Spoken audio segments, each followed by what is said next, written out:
छत्तीसगढ़ में आगामी नवंबर दिसंबर में विधानसभा के चुनाव हैं। उसके बाद जो है लोकसभा के चुनाव होने हैं पूरे देश में।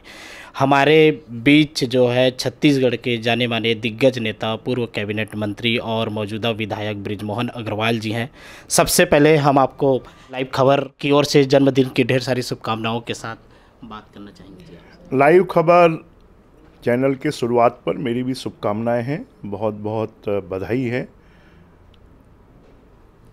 आने वाला समय छत्तीसगढ़ के लिए बहुत महत्वपूर्ण समय है, जब छत्तीसगढ़ की किस्मत का फैसला होगा।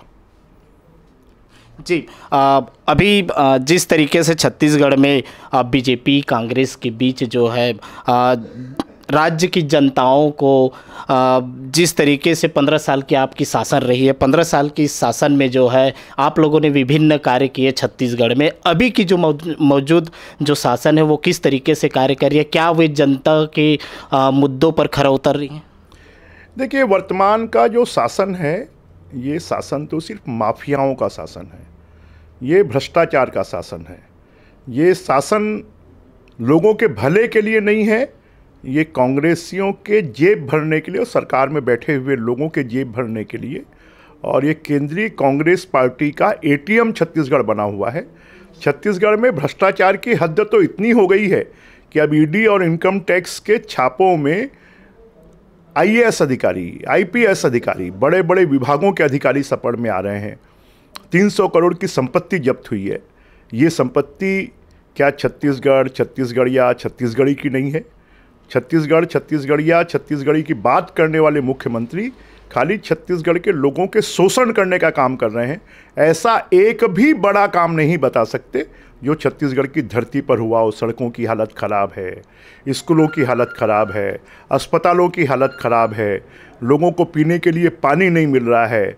20 लाख लोगों के सर से छत छीनने का काम जो प्रधानमंत्री नरेंद्र मोदी जी प्रधानमंत्री आवास दे रहे हैं, वो छत्तीसगढ़ में पिछले 4.5 साल से बनना बंद हो गए हैं।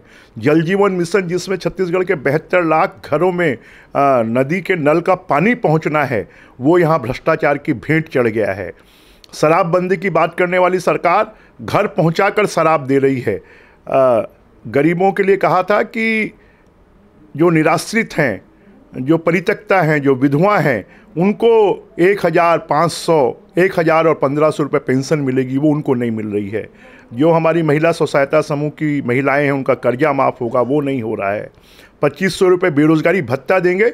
छत्तीसगढ़ में रजिस्टर्ड बेरोजगार 18 लाख हैं, परंतु अभी तक 50,000 लोगों का भी बेरोजगारी भत्ता सैंक्शन नहीं हुआ है।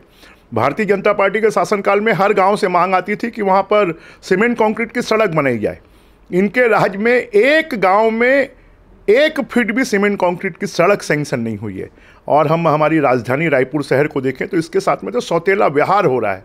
कोई नई सड़क नहीं, कोई नया पुलिये नहीं। जो पुराने काम है, अब स्काई वॉक के बारे में 4.5 साल से निर्णय नहीं ले पा रहे हैं। कोई नई बाईपास सड़क नहीं। तो रायपुर शहर की हालत तो इन्होंने इतनी ख़राब कर दी है कि जो राजधानी को लोग कहने लगे थे कि मेट्रोपॉलिटन सिटी जैसे विकसित हो रही है, आज वो राजधानी जो है एक गांव से भी बदतर होती जा रही है। गड्ढे हैं, धूल है, लोगों को बिजली नहीं मिल रही है, पानी नहीं मिल रहा है। तो ये सिर्फ भ्रष्टाचार का अड्डा ये सरकार बन गई है, माफियाओं का अड्डा ये सरकार बन गई है। और इस सरकार का जाना नवंबर 2023 में तय है। अभी हाल ही में प्रदेश अध्यक्ष मोहन मरकाम, कांग्रेस के प्रदेश अध्यक्ष का बयान आया कि हम लोग 75 सीटों पे टारगेट लेके चल रहे हैं। इस पर आपकी क्या प्रतिक्रिया रहेगी? अच्छा है, बिल्ली के भाग से कभी छीका हर बार नहीं टूटता है, और वो 75 के ख्वाब में डूबे रहें तो वो भारतीय जनता पार्टी उसको अचीव करेगी। जी, अभी जिस तरीके से बीजेपी ने छत्तीसगढ़ की तमाम जो मुद्दे हैं, जनताओं के मुद्दे, उनको उठाकर जो है जैसे विधानसभा घेराव की है अभी पिछले कुछ दिनों में, इसके साथ ही अभी छत्तीसगढ़ में तमाम जो बड़ी घटना हुई है, चाहे वो अभी अरनपुर की जो घटना कही जाए जिसमें हमारे जवान जो है शहीद हुए हैं, इसके अलावा जो तमाम जो अभी घटनाएँ हुई हैं, बड़ी घटनाएँ छत्तीसगढ़ में, इस पर जो है कहीं ना कहीं कांग्रेस जो है बैकफुट में नज़र आती है। इसको आप किस तरीके से देखते हैं? देखिए, लगातार छत्तीसगढ़ में लॉ एंड ऑर्डर पर यह सरकार का नियंत्रण नहीं है, क्योंकि जिनको लॉ एंड ऑर्डर संभालना है उनकी नियुक्ति पैसे लेकर होती है।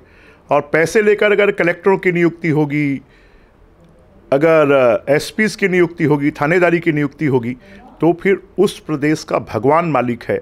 और चाहे अरनपुर की घटना हो, चाहे फिर बेमेतरा की हमारे नौजवान साहू लड़के की हत्या की घटना हो, चाहे फिर कवर्धा में भगवा ध्वज को पैरों से रौंदने की घटना हो, चाहे फिर नारायणपुर में धर्मांतरण की घटना हो, ये घटनाएं बताती है कि सरकार का अब कहीं पर शासन प्रशासन पर नियंत्रण नहीं बचा है।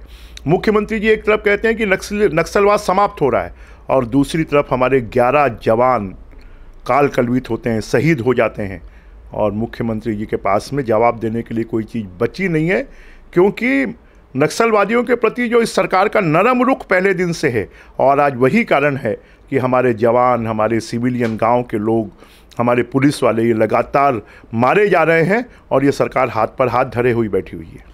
सर, जिस तरीके से आज जो है प्रधानमंत्री नरेंद्र मोदी ने 100वां एपिसोडवा जो है मन की बात की है, आपने भी जाकर जो है बूथ में सम्मिलित हुए, इससे जो है जनता को क्या मैसेज ऐसे देने जा रहे हैं आप लोग कि आगामी आने वाले विधानसभा चुनाव में आप मजबूती से आगे चुनाव लड़ पाएंगे और आपकी सरकार बनेगी? देखिए, जो नरेंद्र मोदी जी का, प्रधानमंत्री जी का मन की बात का कार्यक्रम है, वो गैर राजनीतिक कार्यक्रम है।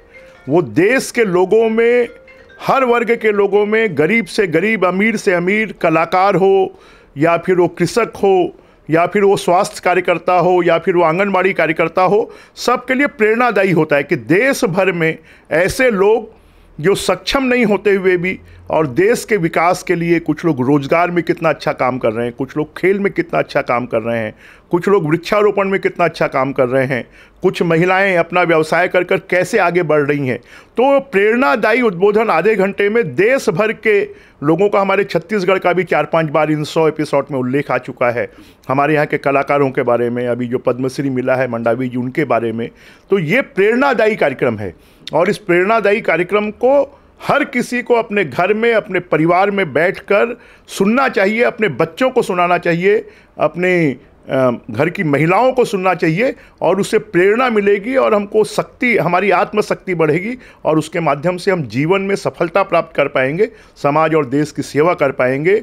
आज ये 100वां एपिसोड जो मन की बात का कार्यक्रम है, ये निश्चित रूप से इस बात को बताता है कि प्रधानमंत्री जी जिस चीज़ की शुरुआत करते हैं उससे फिर पीछे नहीं हटते हैं, और ये मन की बात कार्यक्रम ही इसका उदाहरण है कि आज पूरे देश में मन की बात के कार्यक्रम के कारण अच्छे काम करने वाले लोगों को प्रोत्साहन मिल रहा है, और बाकी लोग भी उनसे प्रेरणा लेकर अच्छा काम कर रहे हैं। नमस्कार, धन्यवाद। ये थे हमारे साथ कैबिनेट मंत्री पूर्व के बीजेपी के दिग्गज नेता छत्तीसगढ़ के, जो बता रहे थे कि छत्तीसगढ़ में आने वाले विधानसभा चुनाव की तैयारियां किस तरीके से कर रही है और किस तरीके से वे चुनाव मैदान पे उतरेंगे। कैमरामैन दीपेश पटेल के साथ लाइव खबर के लिए रायपुर के लिए।